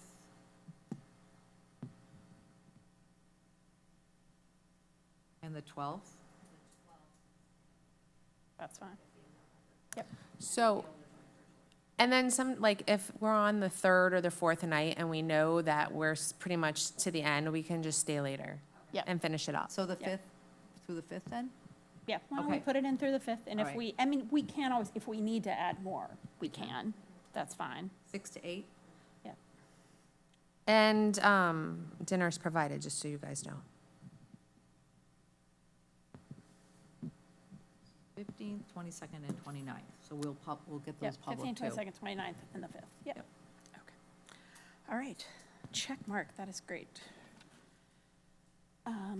Okay. Are we ready to talk? Did you have anything else? That was it for me. Awesome. All right. Policies. We have, so we don't have anything under hiring and nominations this month. We have 1, 2, 3, 4, 5, 6 policies that are all second reads. They were all included in your packet. Does anybody, I guess let's start with, does anyone have any questions about the policies? No? Okay. I want why don't we try to do them all at one time? Do I have a motion to approve the 6 policies, which include FF, naming rights, GBCD, background investigation and criminal records history check, IHBB, programs for gifted pupils, IJOA, field trips and excursions.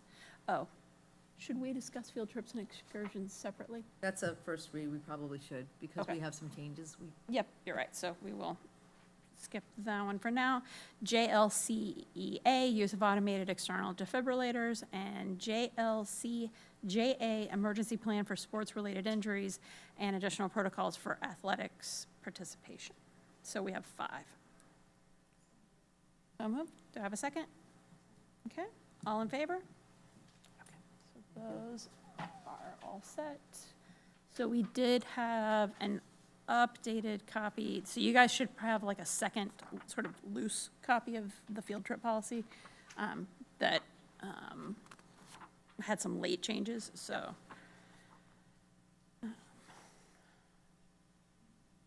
I think personally, we need to change the language on the thing for, I get the point, sorry. Under overnight field trips, it specifically says students may be unsupervised during sleep hours. And while I think the sentiment of that is 100% correct, I don't know that we love stating that they will be unsupervised. I just think we need better language for that. Well, and it's tricky You know what I mean? because during environmental camp, they aren't unsupervised. Right. But during 8th grade, Yep. right, DC, Yep. they would be. Yeah. So I guess, that's why I think you made Yep. a comment, and I said, well, it's a may because of Yeah. environmental Yep. camp. That's why we used the language that we did. Yeah. I agree, I don't love the language either. I mean, it's correct. We do want to make it clear, there are periods of time when students will be in a room and will not have adult supervision.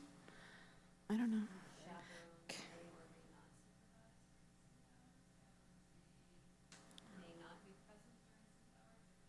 Yeah. Yes, yeah. Yeah, I think there are liability issues with using the word unsupervised is my concern. There's not having had a child go to the DC trip, there's somebody in the building. Right, Would you say something like exactly, that? on their floor, correct? Well, Yeah, it's gonna be something like that. it's a night guard that basically wanders the hallways. Yep. That's what he does, and he's not on their floor necessarily. Could we ask the policy committee to take another pass at the We language? could, sure. That would be awesome. Yep, send it back to us. Okay, thanks. All right.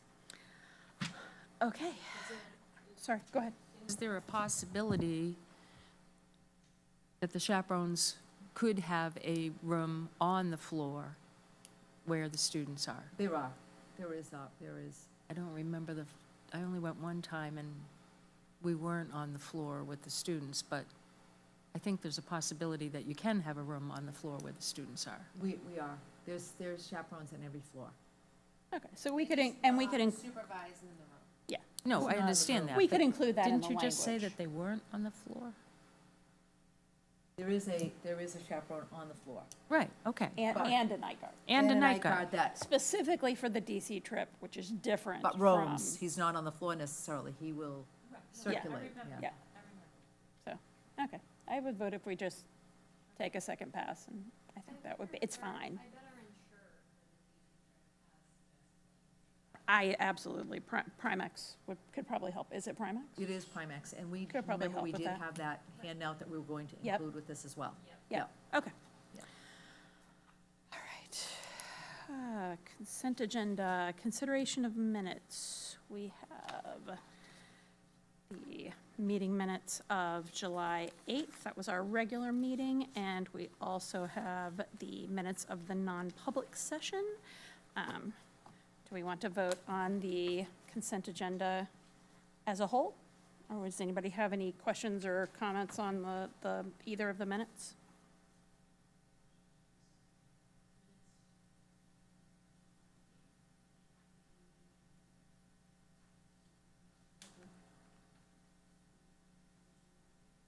Okay. Do I have a second? I think that's all we have, yep. Okay. All in favor? Okay, seeing no one here for additional public comment. I move that we go into non-public session under RSA 91-A:3, 2. Roll call vote, please. Yes. Okay. All right, we are in non-public. Why don't we?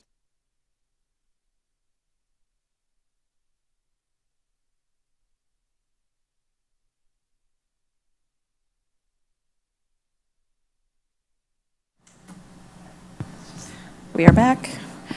Do we have anything else? Do I have a motion to adjourn? Second? All in favor? Meeting adjourned?